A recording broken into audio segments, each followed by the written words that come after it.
Welcome to this week's episode of GeekStorm. This is GeekStorm number 91. We're slowly inching towards 100, where I'm told we're going to do something pretty cool to celebrate that.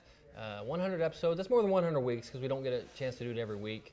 Sometimes we skip to go to conventions, or we're on vacation, or tired, whatever. But this week, Sean's taking the week off, and Lauren's joining me again this weekend. I know, back by popular demand, she actually knows a few things she's talking about, unlike the other person that usually sits in this chair. So we're going to get into some of the things that we don't normally talk about because Sean doesn't like them, and that's apparently the way things go in life. If he doesn't like it, we don't talk about it. But, so we'll talk about Game of Thrones a lot today, but we'll get into some of the other stuff first. You watched a lot of the E3 conference. Yes.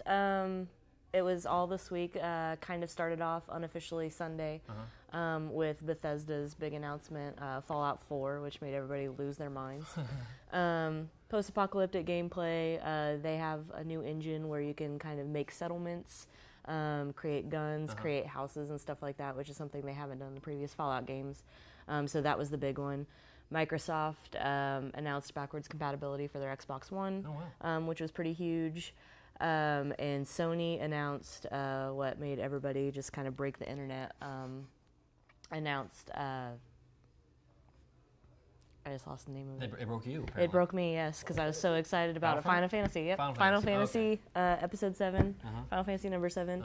They're redoing it, so that just made everybody just freak out. Right. And then they showed a lot of gameplay for Star Wars Battlefront. Okay, tell me about that. It looks amazing. First off, the graphics look amazing.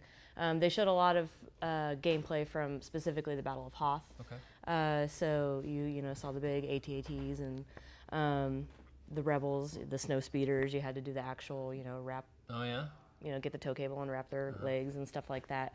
But you will be able to play pretty much most of the battles from all of the series. It's going to be released late November to coincide with the movie, which was smart on their part. Is it first person, or is it more of a strategy game? It depends on the battle. You'll have flight battles as well as being actual on the ground as a stormtrooper or as the rebels. Gotcha. You can play either faction, and basically it's more strategy. You have to beat your opponent, so you can send units that way. Hey, go here. Send your flights there. You and the environment, not you and other players. I think you will be able to play with other players over the internet, not with console with your buddy, because they don't really do that anymore, unfortunately. Right. But you can just play as yourself. Okay. You pick which faction you want to play, and then play against the computer. If it's on PC, I'll probably pick it up. I've not been a huge fan of all the Star Wars games. I think I remember, was there a Dark something maybe several years ago? Info? Dark Forces. I played Dark Forces, thank you. And that's been years ago, probably on maybe on the Xbox, the first Xbox, but I can't remember. But I've gotten into more PC games lately, and I just got back into Warcraft not too long ago, but I'm kind of close to being over it. I basically used to play, every day. I'd log on to make sure and deal my stuff, but now I just play on raid nights, and it's not as big a deal to me. There's a new patch coming out on World of Warcraft fairly quickly, so we'll see if that piques my interest a little bit more. Yeah. But that's enough games. Games was last week, and we're not doing that. That was a filler episode, if nothing else, and everybody knows that. Okay. What about?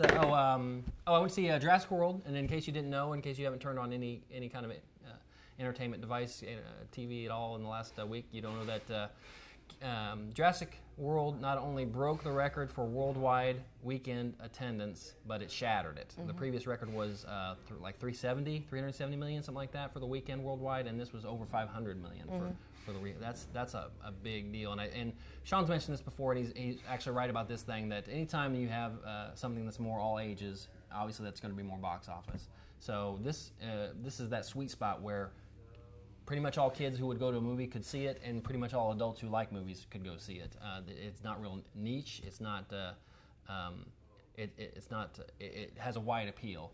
Then you throw in a guy like Chris Pratt, who is up and coming and very very charismatic, and pretty much everybody likes him. He's a likable guy, which turns into a likable actor, which turns into usually likable characters.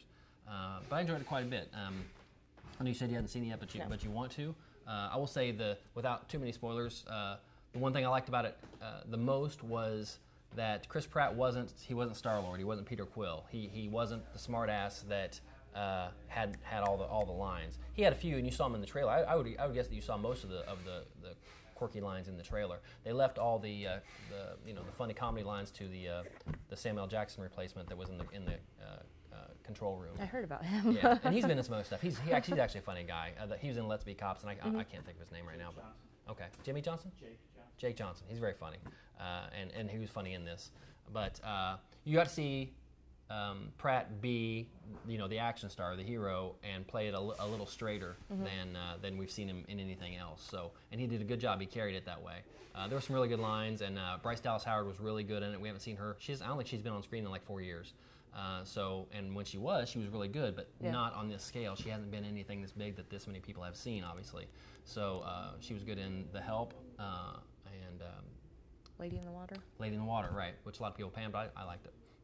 So yeah, it was a good movie, and it'll be interesting to see what this weekend is like, because if 500 million worth of people saw it last weekend, are all those people going to go see it again, or how's the word of mouth going to affect the second week, and are there that many people left to see it that would see it again? So it'll be interesting to see how it goes. Lauren was it's 500 million to 1. She's going to go. She's going to go see it. So yeah, go check that out if you get a chance.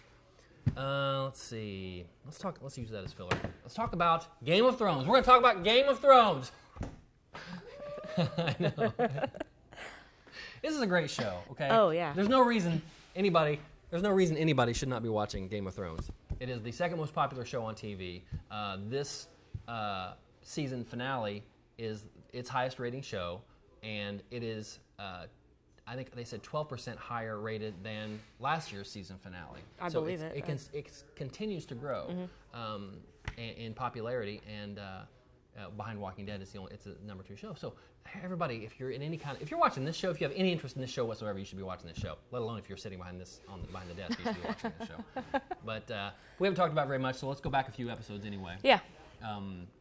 Let's talk about the oh crap episode. The episode. The avalanche of zombies. Yeah, everybody's been complaining quite a bit about this season being slower and nothing happening. And I've talked on this show many times about how we're all addicted to the oh crap moments, where on all these type of shows, everybody wants either the death or the big twist or whatever, and you get so it's not a good episode if you don't have one of those.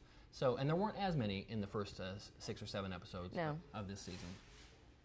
So now that we finally get them, everybody's, oh, where was this all season? Everything, it's still a great story. It's still the character development, the plot development. That's really amazing. what we had. Like, yeah, and they've said they're only going to do 7 seasons. We just finished season 5, so they really are trying to set things in motion to ramp up to having everything tied up. This isn't lost. We're going to know all the answers. We're going to see what happens, and there won't be an 8th season. So this is where it ends. So we need to have things tied up by then. But the scene with the wildlings was pretty amazing. Yes, when the fog or whatever it was, just came through, I was like, oh, this is happening. So let's see how it's going to play out. Just some of the choices that they used cinematically were phenomenal. Just all of the White Walkers just jumping off of the cliff, and you're like, oh, okay. And then them all standing up at the same time. The fight with Jon Snow, and I was watching it with a buddy, Derek. He was just sitting there. He's like, "Does Valerian steel hurt White Walkers? Does Valerian steel hurt White Walkers?" He said that before. Yeah. Did he really? Yeah. He was like, "Does it? Does it? Does it?" And he just kept asking me, and I'm like, "Well, we're about to find out." And then, just completely shattered the weapon and took care of him. So that was just a great fight scene. Kit Harington is an amazing actor. He is. And you could see just the utter devastation in his eyes when he got onto that boat to go back to the wall.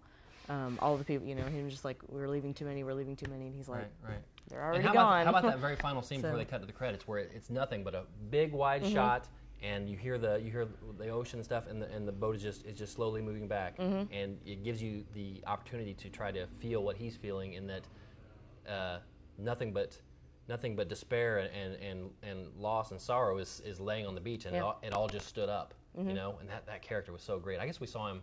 Is he?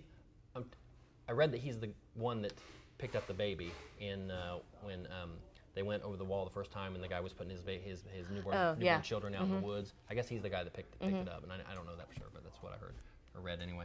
So that's a great character. I'm sure we'll see more of that. It's funny though how the group of crows went way north, okay, and then they came back, and at the end of season 3 maybe or so, we saw all of them going past Sam. He's like behind a rock, and they're all moving past him. But then how did they all get that much farther beyond them that we're just now seeing that army arrive? Camps and stuff, yeah. So that's kind of weird, but it's storytelling, I guess. You have to grain of salt. It is, and they have to pick and choose, what they show in the show. There's a ton of stuff that they have to focus on, and then which is where we were talking about the final episode, the Battle of Winterfell. They didn't really. Right. This is supposed to be an epic battle, and in the books, I'm sure it's very it's described much more than the pincer movement. That's basically all we got. That's all they can show, and it was that it was a fantastic shot. Right. Just seeing their army just entirely get encompassed by Bolton's army. Okay, moving back just a little bit in that same episode. No, it's right. Yeah. In that same episode, what do you think happened or went wrong with Melisandre doing that spell, and the horrible scene that a lot of people were up in arms about, which was horrible. Oh, it was awful. When he burns his daughter at the stake. Do you think it didn't work? Do you think it did work? Do you think maybe it's because he's not the rightful king? I think it's because he is not. In the books, there's a prophecy called Azor Ahai, and she believes that Stannis is him. He's the embodiment of him. He's going to resurrect himself and be that. I personally think it's Jon Snow. So I think that she just put her eggs in the wrong basket, and she got her prophecy wrong, or she misread what she was seeing. And so the other stuff kind of worked because it was Baratheon's son, but since this is Stannis's progeny, then maybe not. It could be, yeah. We were kind of joking at work when I was talking about it. We were like, she needed king's blood for the sacrifice, and we're like, you couldn't just cut your hand and be like, here you go. You had to go right to the sacrifice of a human being. That really seems extreme to me. Exactly, yeah. Okay, and the burning at the stake seems even more extreme. I'm not sure that had to be done, but it's for the drama, I suppose. And it really, was it me, or did Stannis look immediately older when he's sitting there watching? Yeah. I don't know if they grade him on purpose, or if I'm just now noticing it, but he looked like this was just taking a toll on him. And well, absolutely, and they had the scene prior. It was either the episode before, 2 episodes before, where he was just talking to her, acting like a dad, telling her stories and stuff like that. And I'm like, it makes me think. I wonder if he went in there to talk to her, or if he's having that conversation with her to try to talk himself out of what he's going to do. Because obviously, is it worth it, or that type of thing. It was a horrible thing to even contemplate, and I wonder if he knew what specifically was going to happen to her, or if it was just going to be a sacrifice of some kind. Either way, you have to pretty much hate Melisandre for everything she is. Oh yeah. And which brings us to when she goes to Castle Black. She shows up at Castle Black. I wonder if she had some type of vision about how the battle was going to go, and then took off, or if I wonder what or how she knew. I personally think that she saw snow go down. Okay. And I think she's there. I think the reason why she's there is to resurrect him. She allowed the stabbing to happen, and she's going to resurrect him, hopefully. We know Kit Harington has been saying... He's been saying he's done. He's done. Well, he's been saying, I'm not in next season, which I think is very interesting because they could pull a Bran and just not focus on him next season, and he'd be back season 7. I think it would be very weird not to focus on the Wall, really. There's several theories, and none of these are spoilers because we have no idea. But whether or not Melisandre is there to resurrect him, or whether or not being a Stark, he is able to warg, and some people are saying maybe he warged into Ghost. Into Ghost, yeah. That is a very popular theory. That's a possibility. It is interesting. It is very interesting. And again, that last scene was another great pull-away shot where you just see the blood curl around him and everything. Some people, actually, I read a BuzzFeed article, someone just kept like rewinding it, and they swear that his eyes change right before the credits roll. Oh, really? I haven't rewatched it yet. I haven't seen it. I personally think there's being hopeful and looking, but you know. It just seems, I'm 99% sure that he is going to be back in some fashion, because that would be such a long, drawn-out plot point to just waste on a death. I think you know what I mean? He's too important of a character. Yeah. Oh, and the other one was that he might be, not Stark, but he might be Targaryen. There's son. Rhaegar and Stark's sister. Right. Whose name I can't remember. Starts with an L. Yeah. Who Robert was so in love with but then my question, in discussing all that, I wonder why would Stark take in Jon as his own when he doesn't really owe any allegiance to the Targaryens? No, but if it was his sister, he would do it for his sister. That's true. Yeah, that's absolutely true. And okay, but why never tell Caitlyn the truth? Because it's drama. Because it's drama, yeah. Right. That's always possible. Yeah, really good. I really enjoyed this season. Usually before the next season comes out, I'll go back and watch the previous season. So I kind of look forward to doing that and seeing it all once again. That's always fun to do, and just a lot of good stuff. It's such a great show. The thing with Cersei at the end that was brutal, and it was awful. I remember when the season started filming, they were talking about how they couldn't film in a particular real life in a particular church or area because of that she was going to be naked. Yeah. And immediately you think it must be some kind of sex thing or whatever, but this was completely different. This was no way sexual. It was complete. Her walk of atonement. Yeah, it was hard to watch, at some points. And then like I said to you earlier, I thought maybe she was just acting. Yeah. And that as soon as she walks past the guards and is on the safe side, that she would just kind of snap and tell them to slaughter them and all that stuff. The only thing about that whole plot line with the religious aspect that I'm not crazy about is the fact that I don't really know how they're in power. I don't really know. Okay, Cersei says to the Sparrow, High Sparrow, that she is using them, or she wants to use them to get to the new queen. But how did they, other than just randomly bunch of them jump out and start stabbing people or whatever, or beat them up or raid the brothel or whatever? How was that sanctioned by the crown? Well, she gave them the power. She's got no power. She's got no power. That's just it. I mean, can Tommen, can he be that weak and immature that he doesn't see what's going on? And he's a boy. He's a king. He's a king. I would think you could just change something like that. This isn't. It's not a democracy in any way. He's not going to lose votes. He's still going to be king tomorrow. If he punches the High Sparrow in the face, he's still going to be king tomorrow. Joffrey did a whole lot worse to people than look what that got. He did. She props to Lena Headey for just the raw emotion in her face, the entire time. Do you think they cut her hair, or do you think that was a wig? I think it was a wig. Man, but still, that's something else. When what we saw, what seemed like the longest, probably 4 minutes of the entire season, in her walking like that, she must have done that for 2 days. Oh yeah, probably. And to still be able to carry that and to convey that emotion for that long, it's pretty amazing. Yeah. I loved Arya. Her whole bit. Oh, blonde. I love her character. Wow, that was really weird. I didn't see that coming at all. They did the face thing really well with her just pulling the face after face. It was Jawkins, and it was somebody else, and her being blind. There's a reason for it in the books and the show. They could do it, one of two ways. It could be punishment for taking a life that was not hers to take. Right. It could be part of her training to get her more reliant on other senses than her eyes. So I'm interested to see where they're going to take it this next season. What's going on with it? Other than who's left on her list? Cersei? She had Meryn Trant, who's now gone.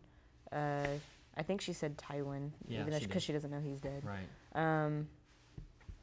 Was Tyrion on there? No. I don't think he was. Regardless. It keeps getting shorter. And she's only been able to actually take care of a couple of them, so it's interesting to see how her list of villains... Walder Frey is another. Okay. And he's not dead, right? Okay. unless he dies. He's an old dude. He might die in real life.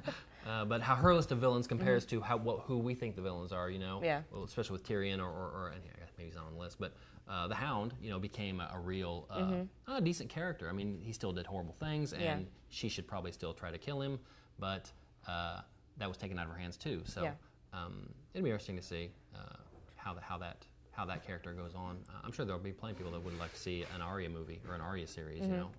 That's taken a real cool turn. Going back to cinematic things, I loved the Dothraki just encircling Daenerys at the very end. Yeah, so I wonder, is that a good thing or a bad thing? Because we'll find out. Remember, didn't she wake up in season 2-ish? Wake up and like most of them were gone because the brother or cousin or somebody had taken power of the Horde. So that will be interesting to see. Yeah. And her dragon is injured, so I'm not sure that'll be. And then you help. have Tyrion and Son of the Harpy and a handmaid running Marine. So that'll be interesting too. That'll be interesting too. Yeah. Those are all great characters. Man, there aren't many throwaway characters in this in this series, and that's what I'd throw away great. Ollie. Who? Ollie, the kid that stabbed Jon. Well, he did kill his parents, or they did kill his parents. I understand that. But he's a kid, so he doesn't necessarily understand how things work. It's just a good show. So if you're not watching Game of Thrones, you should be. Yes. Anyway. What else? Summer shows. Oh yeah, there was a long list of summer shows. We talked many times on this show about how there used to be reruns all season, and that's not the case anymore. That they are these summer replacement shows, and you don't get to see many reruns anymore, and there's no need for them because people watch things on the internet, and so you get kind of they're usually shorter seasons, but not always, where you get a summer show fill in. Now, and it always makes me wonder whether or not these are B-list shows. Say you're the guy that plans the schedule for the network. I mean, do you put the show here, or do you specifically can it for the summer because it's maybe strong enough to be third here, but it might be first here? Yeah. And so it's kind of what they did with Hannibal. It had not so good ratings in the fall. Second half or the fall or whatever. And now it's picking up in the summer, and it's a fantastic show to begin with. A lot of my friends like Hannibal. I've seen the first season, I think, and it didn't really catch on for me. But enough people that I know like it that I. The second season just got fantastic, really? And then this season, I'm a little biased because I love Gillian Anderson too. So. Oh yeah, she's great. She's great.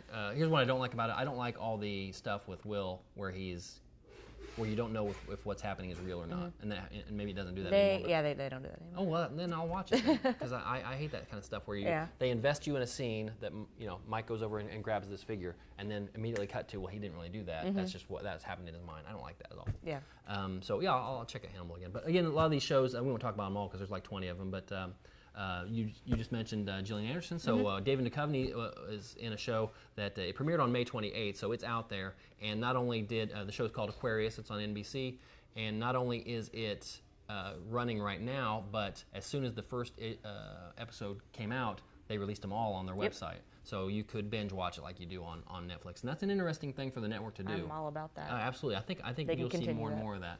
Now the show itself, I did watch the first episode. It was good. It is basically a period piece with David Duchovny being an agent investigating or interacting with a young Charles Manson. He's a pimp at this point. He hasn't killed anybody that we know of yet, but it's that interaction between him and a real life historical character. So it's interesting. Yeah. Duchovny plays something very close to Mulder. Not necessarily the truth is out there kind of guy, but very straight laced. He's an agent. He's got more of a flat top than Mulder, but it's not a huge stretch for him anyway. Yeah. Especially coming off, but it is different coming off of something like Californication, where he's a completely different character, and Hank was a mess. But Aquarius is on right now. You can watch that anytime you want. Astronaut's Wives Club. That looked interesting. Yeah, June 18th. It is another period piece, and it also has to deal with real life things. It centers around the Mercury 7 wives, and in that time period when we're shooting things in space all the time. So kind of maybe a little Mad Men, maybe a little. I don't know. It's female driven, so we'll see, and that's on ABC. One I'm looking forward to is on HBO is Ballers. Oh, me too. Yeah, because I like The Rock, man. I'm a little shocked that you want to see that. Yeah, why? It's all about football and. I say, I can delve into the sports ball once in a while if I have to. I mean, I'm multifaceted. Just because I don't like it anymore, I used to. When Michael Jordan left, the first time is about the time I stopped watching the NBA and sports altogether. And I'm not giving you that as a thing like that was the end of sports for me, but that was the timeline. Anyway. I thought you were going to say when Michael Jordan left the NFL, and I was going to say no, he wasn't the MLB.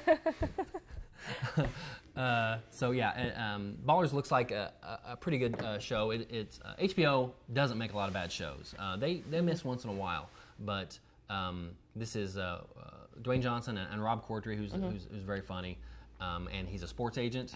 So if you enjoyed it all, Entourage with Ari Gold in Entourage, I don't think he'll be that kind of smart-assy character, but it's in that world anyway. Yeah. Speaking of The Rock, I just saw San Andreas a couple weeks ago, and it was not a great movie, but I liked watching The Rock. There's times where you see him as the action guy and as the reason his name is on the poster. Mm-hmm. But there are times in this movie where he acts. I mean, he really does it, and you forget who he is and forget that he's there because he used to be a wrestler and that he's a monster. He's dude. Just a big guy. Yeah, he was really good in parts of it. Mm-hmm. The same with Did you see Faster? Remember that movie? Where he gets out of jail and goes after the guys that killed his brother or something like that. I've heard of it. But it's really good. It is The Rock acting. Okay. All through. I'll check it out. Definitely check that out. So yeah, that's another one. Baller is coming out June 21st on HBO. So if you don't have HBO, steal somebody's password and check it out on HBO. More geeky stuff. Blunt Talk with Stewart. Sir Patrick Stewart. That'll be interesting to see. He's I guess when he gets more and more involved with Seth MacFarlane, you see his funny stuff come out. Yeah. But you don't see it a lot. And this is definitely a comedy. It's on the BBC America. It's going to come out this summer. It's going to come out on April 22nd. Not April. August 22nd. I'm blind. So it'll be interesting to see. He's a talk show host, and it looks they play it for straight comedy. And he speaking of Californication, in reading the description of the show and his character, he seems a lot like that Hank character to me, and that he's just a mess and he's throwing it all out there. So we'll see. He seems like he's got a good sense of humor. Mm-hmm. So yeah, I'm interested. Yeah. The rank I don't really care about. Fear the Walking Dead. That's they haven't announced a date for that yet, but you'll see that'll be plastered all everywhere. Over the place. I would guess it will probably break a new record for a new premiere. Would be my guess. Everybody wants to see it. Well, yeah, I think everybody wants to see it just for the simple fact that it is during Rick's coma, so you'll see right at the beginning. Yeah, and that's a smart move. And they're not. It takes place in Los Angeles, not Georgia, and so they're not going to be beholden to any. There's a rumor that remember the Hispanic family in the first season. Then when they took off at the end in episode 6 and went their own way, there's a rumor that they might be in this, but I don't know that that's true or not. But it's very much about the beginning of what happens in this whole zombie apocalypse. Yeah. And Kirkman has come out and said you will never know what happened. You will never know why it happened. You'll never know what caused the outbreak or whatever they're going to call it. All you'll know is what is happening and how it affected people. He said that's what the story is. Nobody cares what was it a monkey or those monkeys are trouble. They are. Kim Dickens is in it. She's great. She was in Deadwood and Sons of Anarchy. Yeah. So I always like it when they pick people that have been in other shows that I've liked. It lends a little bit of gravitas to that. AMC is also dipping their foot in kind of more sci-fi stuff with humans. You know anything about that show? No. Okay. All I know is William Hurt, who hasn't been on the screen in a long time, but he's an older, more mature actor, so he'll lend some weight to that. They're dealing, and it's modern day, but it's modern day in a parallel universe, so it's not here, but it is about synthetic humans and their rights and how they're treated and things like that. So I'm sure there'll be a lot of parallels between that and modern day racism or gay rights or whatever. Yeah. There'll be a lot of parallels there, so we'll see how that goes. Killjoys on Sci-Fi's got Intergalactic Bounty Hunters. Not too excited about that. We'll see. It's the same creator from Lost Girl, because that show's over now. Mr. Robot. One of my boys said that's a really good show. I haven't watched it yet, but Christian Slater, I'm sorry. Okay, he is a series killer. He hasn't been on anything that's been successful in the last 10 years on TV, so that's tough. It's about hackers. Not interested. This Jonathan Strange show that's going to be on BBC America. It's 19th Century Magicians. That sounds kind of cool to me. I mean, it'll be different anyway. BBC usually does. I like that time period too. Yeah, and BBC does that really well. Yeah, it makes you wonder if everybody doesn't. Like if I didn't know anything about England, I think everybody dresses like that because all the BBC shows are like that. And you were talking about Scream. You said that. Did you see any of that? Yeah. I saw a couple of clips about it because I don't really watch MTV that much anymore. Right. But it looks interesting. It's basically, Ghostface is back and out to terrorize young starlets. Young teens? Young teens. And it looks exactly like the same vein of humor as the movies. So I feel like if you're a fan of the movies, you're going to be a fan of the show. I wonder if I'll check it out. I wonder if it'll reference the movies in any way, or if we're starting from ground zero. I don't know. Maybe like the last preview they saw, it was this girl getting into a hot tub, and they were like, Chase says heads up, and then you see a head fly. Oh, no. I immediately don't want to watch the show. I have no interest in that. Comes out June 30th on MTV. Yeah, we'll see. See how it goes, I guess. The viewers will tell. Not many people watch MTV. It's not a... Well, it's no longer a music channel. Yeah, it hasn't been for a long time. Sense8 is on, Sense8, Sense with an 8 at the end of it, is on Netflix right now. I haven't watched it yet. It's an interesting premise. I'd like to watch it at some point. Basically 8 people at the different points of the planet, different points of the world, and all of a sudden they can communicate telepathically, and they have no idea why. So it'd be interesting to see how that goes. But there's a lot of summer stuff. That's about it we're going to talk about today. So if you think that Sean should start watching Game of Thrones, you should comment, you should mail in, write in, whatever, and get him to get on the bandwagon. I've Force told him to watch it. 10 episodes a season. I'm not watching anything else he tells me to watch until he watches Game of Thrones. That's how I'm going. So we are at Kokomo Toys, downtown Kokomo. Toy of the Week is a Harley Quinn. I'm sure it's very cost effective, and she has movable molding optional parts. Right. Which comes with the extra hands, extra face. Exactly, just like in real life. The mallet. Right. So come by Kokomo Toys, downtown Kokomo. Also check out Comics Cube down the street, and that's about all we have. We'll see you next week. I'm not sure who will be sitting back here, but I always enjoy having Lauren come in, and I appreciate it when she's able to. So she should probably be like a permanent deal, I think. We'll see if we can get that in the contract. But that's it for tonight. Thanks.